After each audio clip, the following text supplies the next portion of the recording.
إن الحمد لله نحمده ونستعينه ونستغفره ونؤمن به ونتوكل عليه ونعوذ بالله من شرور أنفسنا ومن سيئات أعمالنا من يهده الله فلا مضل له ومن يضلل فلا هادي له وأشهد أن لا إله إلا الله وحده لا شريك له وأشهد أن محمدا عبده ورسوله.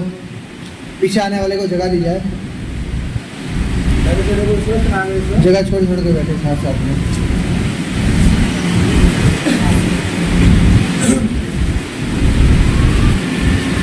أعوذ بالله من السميع العليم من الشيطان الرجيم.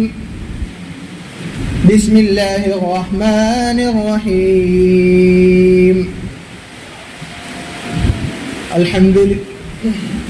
يا أيها الذين آمنوا اتقوا الله حق تقاته ولا تموتن إلا وأنتم مسلمون. يا أيها الناس اتقوا ربكم الذي خلقكم من نفس واحدة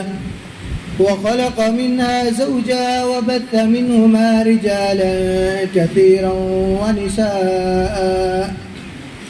واتقوا الله الذي تساءلون به والأرحام إن الله كان عليكم رقيبا. يا أيها الذين آمنوا اتقوا الله وقولوا قولا سديدا يصلح لكم أعمالكم ويغفر لكم ذنوبكم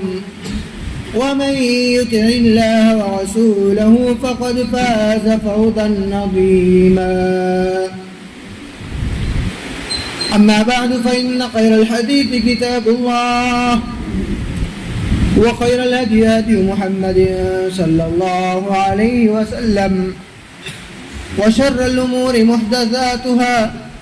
وكل محدثة بدعة وكل بدعة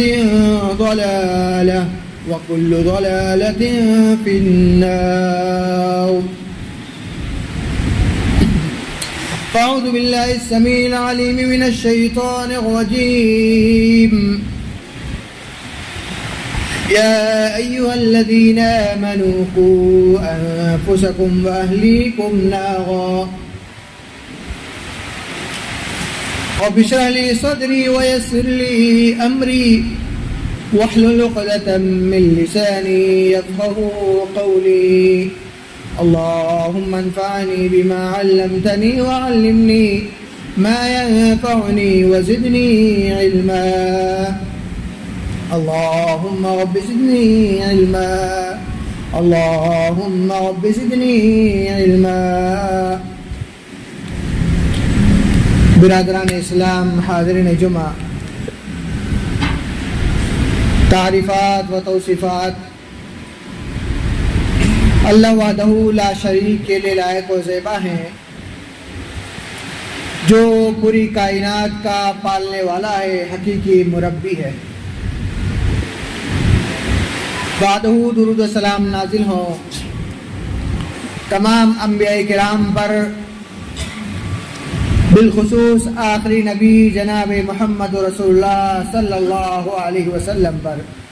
اللہم صلی وسلم وبارک علیہ. برادران اسلام، حاضرین جمعہ، جس ماہ سے ہم گزر رہے ہیں وہ مبارک مہینہ ہے جس کے بارے میں ہم اور آپ جانتے ہیں کہ اپنے اندر بہت سی فضیلتوں کو سمے ہوا ہے. ہم یہ بھی جانتے ہیں کہ اس مہینے کے ہر گھڑی، ہر وقت کے اندر اللہ رب العالمین نے برکت رکھی ہوئی ہے. رب ذوالجلال نے اس مہینے کے اندر بندے کے تھوڑے اعمال کے اندر کئی اضافے کیے ہوئے ہیں. بندے مومن ایک عمل کرتا ہے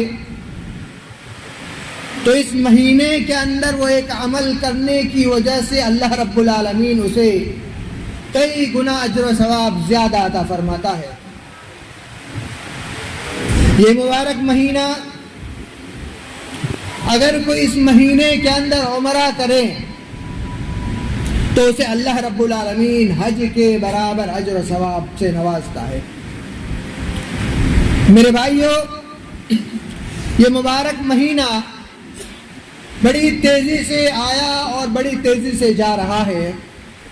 اور آج 22 دن اور 23 راتیں گزر چکی ہیں اور چند ہی دن اس مہینے کے باقی رہ گئے ہیں۔ ہو سکتا ہے کہ اگلی جمعہ یہ مبارک مہینہ ہم سے دور ہو جائے اور اس کی فضیلت ہم سے چلی جائے۔ اس سے پہلے ہمیں اپنے اندر یہ تلاش کرنا ہے کہ آیا یہ مبارک مہینہ آیا، اس کے اندر ہم نے اس سے کتنا فائدہ اٹھایا۔ ہم اور آپ جانتے ہیں کہ اللہ رب العالمین نے ہمیں اس دنیا کے اندر اچھے کام کرنے کے لیے بھیجا ہے اور برائی سے رک جانے کے لیے بھیجا ہے، اپنے آپ کو جہنم کی آگ سے بچانے کے لیے بھیجا ہے اور جنت کے اندر داخل کرنے کے لیے بھیجا ہے۔ اللہ تعالیٰ قرآن کریم کے اندر ارشاد فرماتا ہے، یا ایھا الذین آمنوا قوا انفسکم واہلیکم نارا، کہ ایمان والو اپنے آپ کو اور اپنے اہل و عیال کو جہنم کی آگ سے بچا لو۔ یہ مہینہ رمضان المبارک کا مہینہ یہ ایک عظیم مہینہ ہے جو بندے کو اپنے آپ کو جہنم سے نجات دلانے کا سب سے اچھا مہینہ ہے۔ آیا اس مہینے کے اندر خاص طور سے ان آخری 10 دنوں کے اندر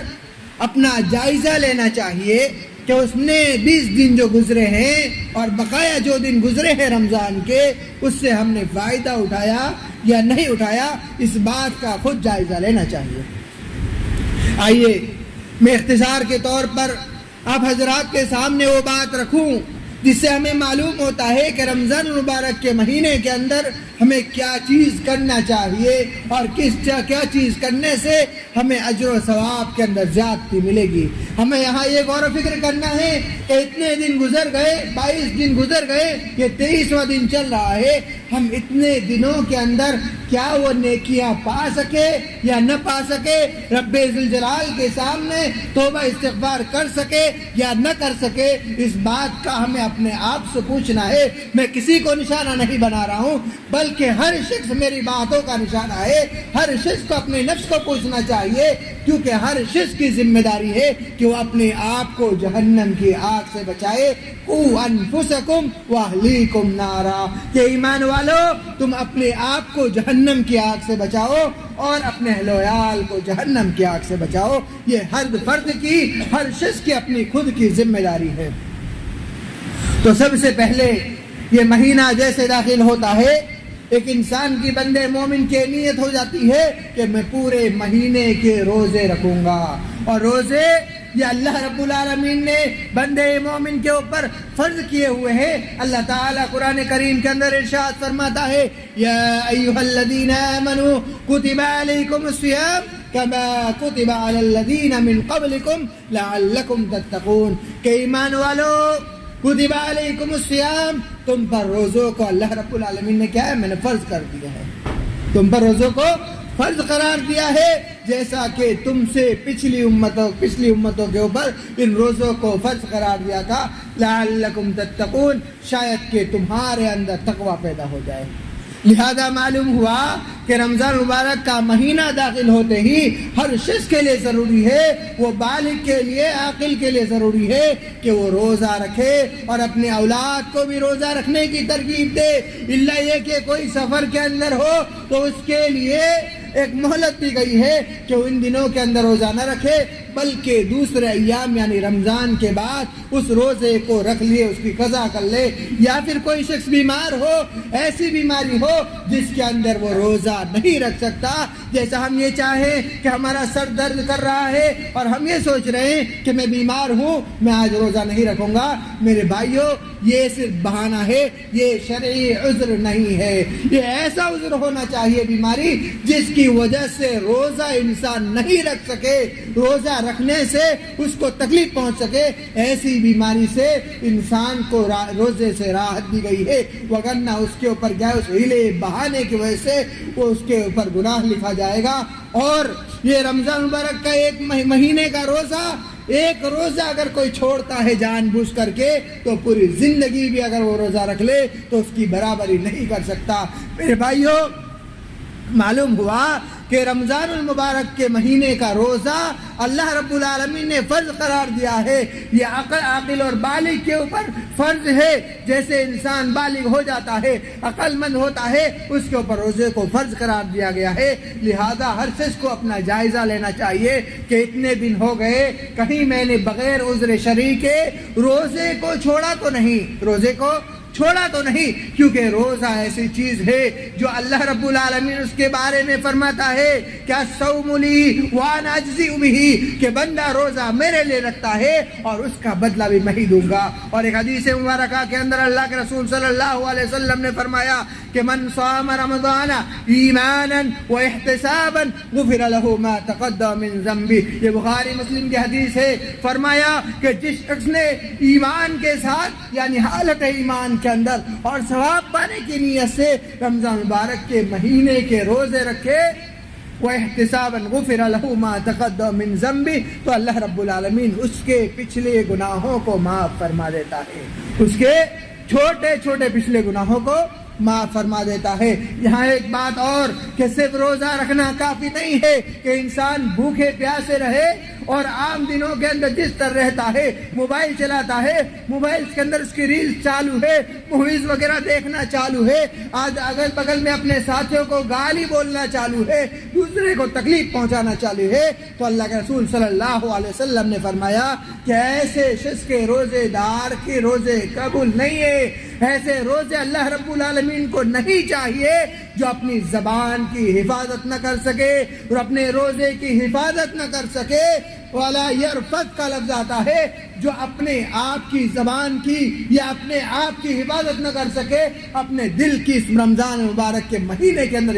حفاظت نہ کر سکے، فَلَا حَاجَةَ لِلَّهِ، کہ اللہ رب العالمین کو ایسے شخص کی روزے کی کوئی ضرورت نہیں ہے کہ وہ شخص بھوکا رہے اور پیاسا رہے۔ اس سے بہتر تھا کہ وہ یہ سب چیزیں کرتا، وہ کھا پی لیتا، روزہ نہیں رکھتا۔ میرے بھائیوں لہذا معلوم ہوا کہ رمضان مبارک کا مہینہ روزہ رکھنا یہ انسان کو کیا ہے، بہت سی برائیوں سے اور بہت سی جائز چیزوں سے رک جانے کا نام بھی ہے۔ جیسا کہ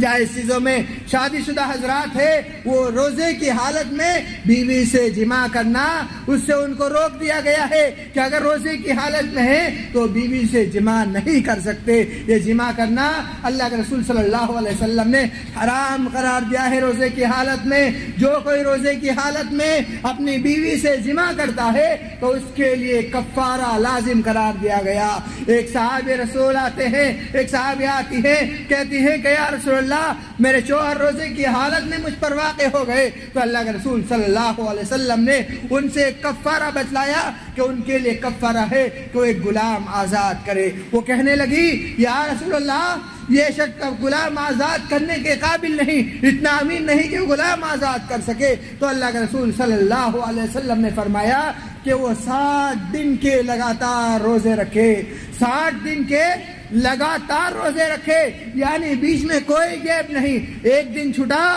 مطلب وہ پوری گنتی ختم، پھر شروع سے 1 دن 2 دن 3 دن کر کے پھر سے اس کو شمار کرنا ہے۔ اور عورت نے کہا کہ یا رسول اللہ وہ بوڑھا شخص ہے، وہ اس کی بھی طاقت نہیں رکھتا، تو اللہ کے رسول صلی اللہ علیہ وسلم نے تیسری چیز یہ بتلائی کہ اس شخص کو چاہیے کہ وہ مسکین 60 مسکین کو کھانا کھلائے، فدیہ کے طور پر کھانا کھلائے۔ لہذا لمبی حدیث ہے، میں اس کی طرف نہیں جا رہا ہوں، میری بہت سی اور باتیں رہ جائیں گی۔ تو لہذا بتلانے کا مقصد یہ ہے کہ روزے کی حالت میں جو اپنی بیوی کے اوپر واقع ہو جاتے ہیں، جمع کر بیٹھتے ہیں، یہ عام دنوں کے اندر تو جائز ہے، رات کے اندر، رمضان کی راتوں کے اندر تو جائز ہے، لیکن حالت روزہ کے اندر اگر کوئی شخص ایسا کرتا ہے تو اس کے لیے بہت بڑا گناہ ہے، اور اس کا کفارے کے طور پر پہلی سزا یہ بتلائی ہے کہ وہ ایک غلام آزاد کرے۔ اگر غلام آزاد کرنے کی طاقت نہیں ہے تو 60 دن کے لگاتار روزے رکھے، 60 دن کے لگاتار روزے رکھے، اور اگر اس کی بھی طاقت نہیں ہے تو 60 مسکینوں کو کھانا کھلائے۔ لہذا اگر کسی شخص نے ایسا کیا ہے تو اس کفارے کے اوپر اس کے لیے ضروری ہے کہ ان تینوں میں سے کوئی ایک چیز کر لے، اس کے لیے کافی ہو جائے گا۔ میرے بھائیوں، یہ پہلی چیز تھی جو رمضان مبارک کے اندر ہمیں کرنا ضروری تھا، وہ یہ کہ روزہ رکھنا۔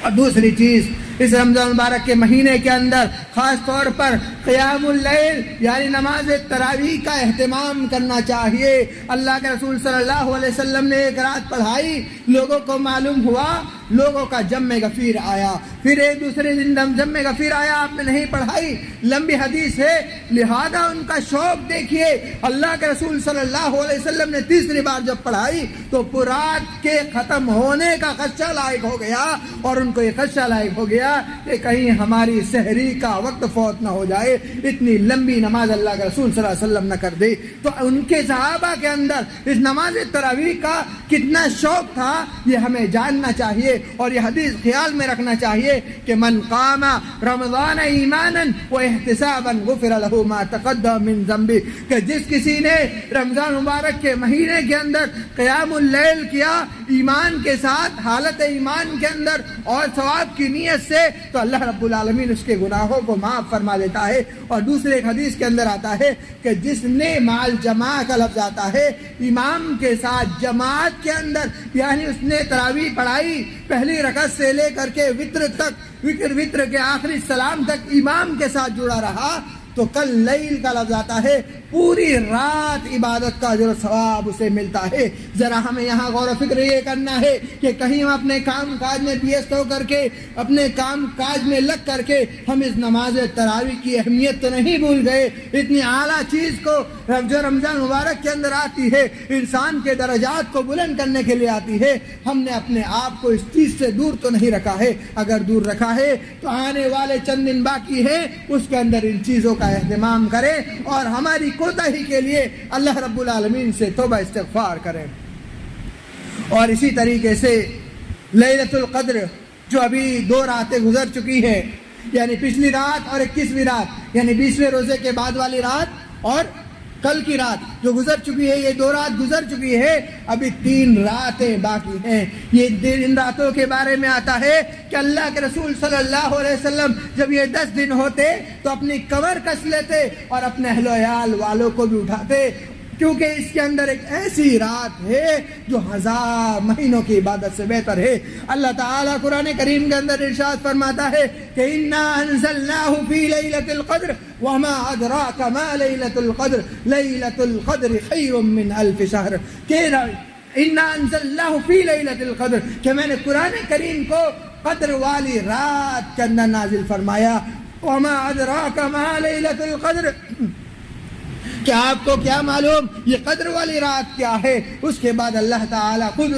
اس کا بیان فرماتا ہے کہ قدر والی رات کیا ہے، لیلۃ القدر خیر من الف شہر، کہ قدر والی رات 1000 مہینوں کی عبادت سے بہتر ہے۔ لہذا ان 10 دنوں کے اندر، تاک راتوں کے اندر، اللہ کے رسول صلی اللہ علیہ وسلم نے اس قدر والی رات کو تلاش کرنے کا حکم دیا ہے۔ ان قدر والی راتوں کو اس مہینے کے اندر تلاش کرنا چاہیے۔ اللہ کے رسول صلی اللہ علیہ وسلم نے فرمایا، بخاری مسلم کی حدیث ہے، من قام لیلۃ القدر ایمانا واحتسابا غفر له ما تقدم من ذنبه، کہ جس کسی نے لیلۃ القدر کیا اور ایمان کی حالت میں اور ثواب کی نیت لے کر کے، تو وہ شخص کیا ہے، قیام کیا، لیلۃ القدر کے اندر قیام کیا، تو کیا ہے اللہ تعالیٰ اس کے گناہوں کو معاف فرما دیتا ہے۔ اور اسی طریقے سے اس قدر والی رات کے بارے میں آتا ہے کہ اس رات فرشتے نازل ہوتے ہیں، تنزل الملائکۃ والروح فیہا بإذن ربہم من کل امر، کہ اللہ رب العالمین کے حکم سے اس دنیا کے اندر فرشتے نازل ہوتے ہیں اور یہ کہتے ہیں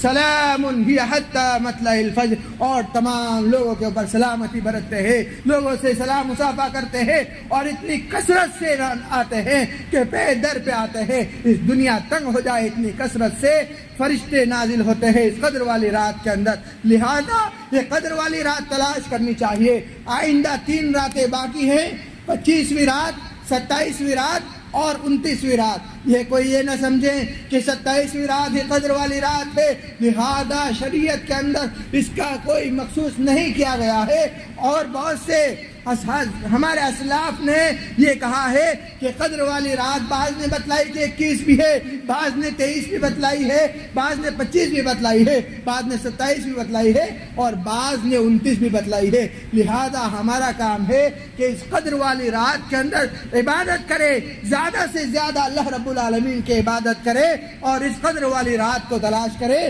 کیونکہ ایک قدر کی ایک رات کو پا جانا یہ انسان کی پوری زندگی کے برابر اجر و ثواب کرنے کے ہے۔ آج اس امت کی عمر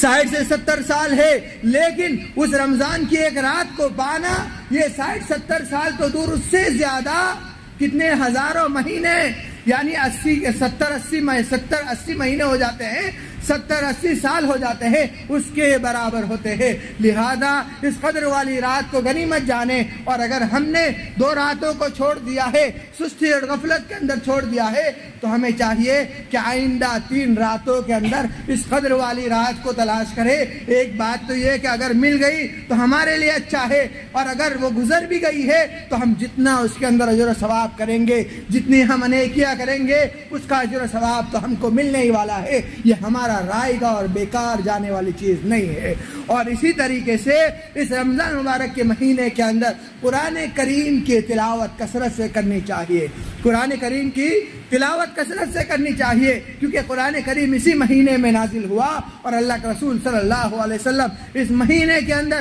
حضرت جبرائیل امین کو 2 مرتبہ اس قرآن کا دور سناتے تھے۔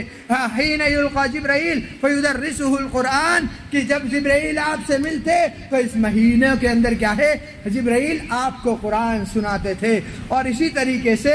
اس مہینے کے اندر کثرت سے صدقہ و خیرات کرنا چاہیے، کیونکہ اللہ کے راستے میں ایک خرچ کرنا، اس کی مثال اللہ نے قرآن میں دی کہ ایک بالی کی مثال سے دی۔ ایک بالی کے اندر انسان ایک دانہ بوتا ہے، اور اس بانے سے پورا ایک پودا اگتا ہے، اور اس پودے کے اندر، ایک پودے کے اندر 7 بالیاں نکلتی ہے، اور ہر بالی کے اندر 100 دانے اگتے ہیں۔ تو ایک نیکی کی مثال دیتے ہوئے اللہ رب العالمین نے سمجھایا کہ جو شخص ایک نیکی کرتا ہے، اس کے بدلے اللہ رب العالمین اللہ کے راستے میں جو 1 روپیہ خرچ کرتا ہے، اس کے بدلے میں اللہ رب العالمین سے 700 نیکیاں دیتا ہے۔ اور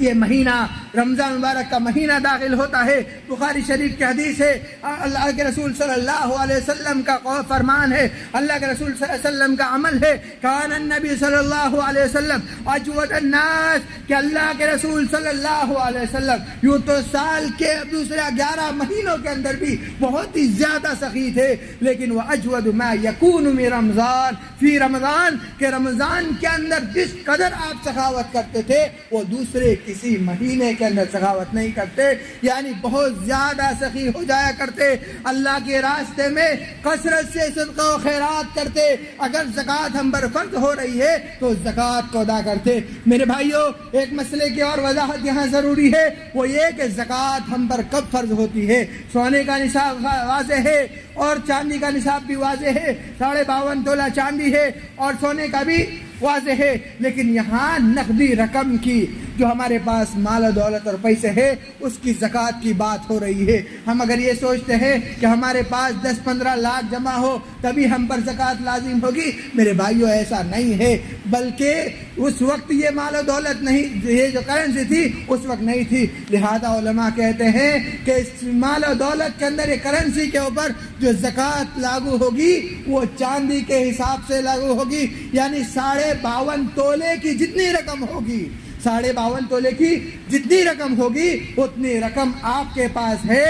اور وہ رقم کے اوپر 1 سال گزر گیا ہے تو اس کے اندر آپ کو زکوٰۃ دینی ہوگی۔ جیسا کہ مثال کے طور پر مان لیجئے ابھی چاندی کا بھاؤ 260 سے لے کر کے 280 کے درمیان آتا ہے، ہم اوسطاً مان لیتے 270 مان لیتے ہیں، تو اس حساب سے اگر ہم حساب کریں گے 52.5 تولہ چاندی کے حساب سے تو غالباً 1,60,000 یا 65,000 کے درمیان آتا ہے کہ اگر کسی کے پاس 1,60,000 یا 65,000 روپے نقد ہے، اپنے گھر کے اندر رکھے ہوئے ہیں یا بینک بیلنس کے اندر ہے، اور اس کے اوپر 1 سال گزر گیا، اس نے اس رمضان مبارک کے مہینے کے اندر رکھے اور آئندہ 1 سال آ گیا، رمضان مبارک کا مہینہ آ گیا، تو اس شخص کے اوپر زکوٰۃ لازم ہوگی، فرض ہوگی، اور جتنی زکوٰۃ نکلتی ہے اسے وہ زکوٰۃ ادا کرنی ہوگی۔ میرے بھائیوں، کیونکہ زکوٰۃ انسان کا میل کچیل ہے، اگر ہم زکوٰۃ نہیں دیں گے تو قیامت کے دن یہ اژدہے کی شکل کے اندر ہماری پیشانیوں کو اور ہماری پیٹھوں کو دھسے گی۔ اللہ تعالیٰ کہتا ہے جنودہم و جلوبہم ھذا ما کنزتم لانفسکم فذوقوا ما کنتم تکنزون، قرآنی آیت ہے، کہتا ہے کہ یہ تمہارا مال و دولت ہے جسے تم دنیا میں اکٹھا کرتے تھے، وہ کہے گا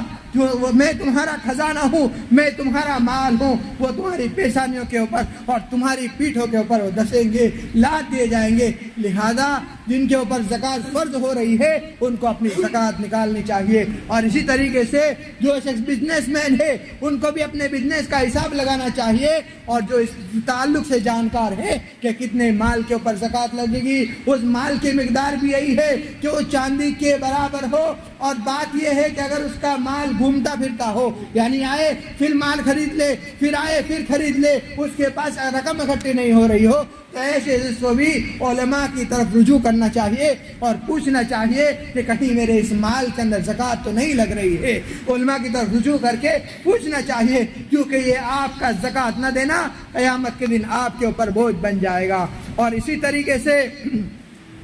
اس مہینے کے اندر افطار کروانا یہ باعث اجر و ثواب ہے۔ اللہ کے رسول صلی اللہ علیہ وسلم نے فرمایا من فطر صائما کان له مثل اجر، کہ جس کسی نے کسی روزے دار کو افطار کروایا تو اس کے لیے بھی اس کے برابر اجر و ثواب ہے۔ لہذا معلوم ہوا کہ رمضان مبارک کے اندر دوسرے کو بھی افطار کرانا چاہیے، خرچ کرنے کے ساتھ ساتھ کیا ہے دوسروں کو روزہ افطار کرانا چاہیے، تاکہ اس کے برابر اجر و ثواب ہمیں بھی حاصل ہو جائے۔ اور اسی طریقے سے سحری کھانا، اس کے اندر برکت رکھی ہوئی ہے۔ آج ہم میں سے بہت سے لوگ سحری کھاتے نہیں، ایسے ہی روزہ رکھ لیتے ہیں، لیکن میرے بھائیوں یہ منع نہیں ہے، لیکن ہم برکت والی چیزوں کو کھو رہے ہیں۔ اور اسی طریقے سے افطاری کے اندر جلدی کرنا، سورج ڈوب جائے فوراً افطاری کر لینا، یہ اللہ کے رسول صلی اللہ علیہ وسلم کا فرمان ہے، اور کہا کہ لوگ برابر بھلائی کے اندر رہیں گے، لا یزال الناس بخیر ما عجل الفطر، کہ لوگ برابر بھلائی کے اندر رہیں گے یہاں تک کہ وہ افطار کے اندر جلدی کریں گے۔ اور اسی طریقے سے اس مہینے کے اندر 10 راتوں کے اندر اعتکاف کا حکم آتا ہے، اس اعتکاف کے اندر بیٹھنا چاہیے۔ اور سب سے بڑی چیز جو آخری چیز میں بیان کر کے میری بات کو ختم کرتا ہوں وہ یہ کہ اللہ رب العالمین سے دعا اور توبہ استغفار اس مہینے کے اندر کرنا چاہیے، کیونکہ ایک حدیث کے اندر ہے، بہت باری حدیث یہاں بیان ہو چکی ہوگی کہ اللہ کے رسول منبر کے اوپر تشریف فرما ہے، چڑھ رہے ہیں، آپ نے آمین کہا، دوسرے زینے پر پیر رکھا، آپ نے آمین کہا، تیسرے زینے کے اوپر آپ نے پیر رکھا، آپ نے آمین کہا۔ آپ سے پوچھا گیا کہ یا رسول اللہ آپ نے ایسا کیوں کہا؟ تو انہوں نے ایک وجہ یہ بتلائی کہ جبرائیل امین میرے پاس آئے تھے اور انہوں نے کہا کہ جو شخص رمضان مبارک کا یہ مہینہ پالے اور اس کے اندر اپنی مغفرت نہ کروا سکے، ایسے شخص کے اوپر اللہ کی لعنت ہو۔ تو اس پر میں نے آمین کہا، لہذا معلوم ہوا کہ رمضان مبارک کا مہینہ پانا اور اس کے اندر اپنی مغفرت اللہ کے سامنے پیش نہ کرنا اپنی مغفرت نہ کروانا، یہ انسان کے لیے اللہ کی لعنت کا باعث بنتا ہے اور اللہ کے رسول صلی اللہ علیہ وسلم کی لعنت کا باعث بنتا ہے۔ لہذا اپنا جائزہ لیجئے، کہیں ایسا تو نہیں کہ ہم نے اس رمضان مبارک کے مہینے کے اندر ان تمام چیزوں سے ابھی غفلت میں پڑے ہوئے ہیں یا کچھ چیزوں سے غفلت میں پڑے ہوئے ہیں اور یہ 22-22.5 دن ابھی تک گزر چکے ہیں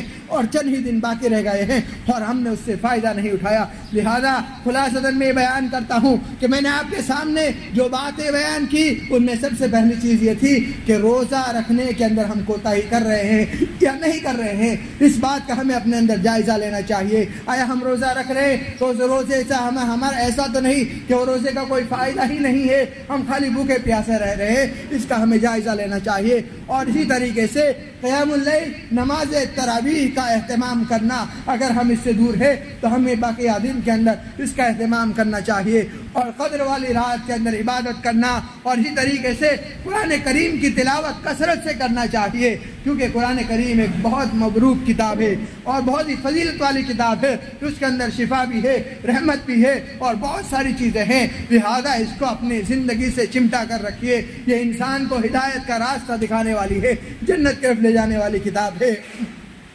اگر ہم اس سے دور ہے تو اس مبارک مہینے کے بقیہ ایام کے اندر ہمیں اس کی طرف رجوع کرنا چاہیے اور یہ چیز کرنی چاہیے، اور صدقہ و خیرات اگر ہم سے ہو سکے 10 روپیہ 5 روپیہ اور کچھ ہی جتنا ہو سکے ہم سے اتنا ہی اجر و ثواب کی نیت سے اللہ کے راستے میں خرچ کرنا چاہیے۔ کہیں ہم یہ تو نہیں سوچ رہے ہیں کہ صدقہ و خیرات سے ہمارا مال کم ہو جائے گا، ہم غریب ہو جائیں گے۔ میرے بھائیوں، مال کے اندر صدقہ و خیرات سے مال کے اندر کمی نہیں آتی ہے بلکہ مال کے اندر اضافہ آتا ہے۔ ہمارا آپ کو تصور نہیں ہوتا، لیکن ہم جب صدقہ و خیرات کرتے ہیں تو اللہ رب العالمین وہ مال و دولت کہیں اور سے ہماری مدد کر دیتا ہے اور ہمارے لیے آسانی پیدا کر دیتا ہے۔ اور اسی طریقے سے دوسروں کو افطار کروانا اور اسی طریقے سے سحری کھانا اور جلدی افطار کرنا اور اسی طریقے سے اعتکاف کے اندر بیٹھنا۔ اور لاسٹ چیز یہ کہ اس مہینے کے اندر اگر ہم نے توبہ استغفار نہیں کیا ہے ابھی تک تو ہمیں توبہ استغفار کو لازم پکڑنا چاہیے اور توبہ استغفار کرنا چاہیے اور اللہ رب العالمین سے رجوع کرنا چاہیے، کیونکہ مہینہ اگر ہم نے اس کے اندر توبہ استغفار نہیں کیا تو اللہ اور اس کے رسول کی لعنت ہم پر برستی ہے۔ اور ہمیں اپنے ایمان کے بارے میں سوچنا چاہیے، پھر ہمیں اپنے آپ کو مسلمان کہلوانے کے بارے میں بھی سوچنا چاہیے۔ اللہ رب العالمین سے دعا ہے، یا الہی کہی گئی باتوں کو پہلے مجھے اس پر عمل کرنے کی توفیق عطا فرما، بعد اس پر تمام لوگوں کو عمل کرنے کی توفیق عطا فرما۔ وما علینا الا البلاغ۔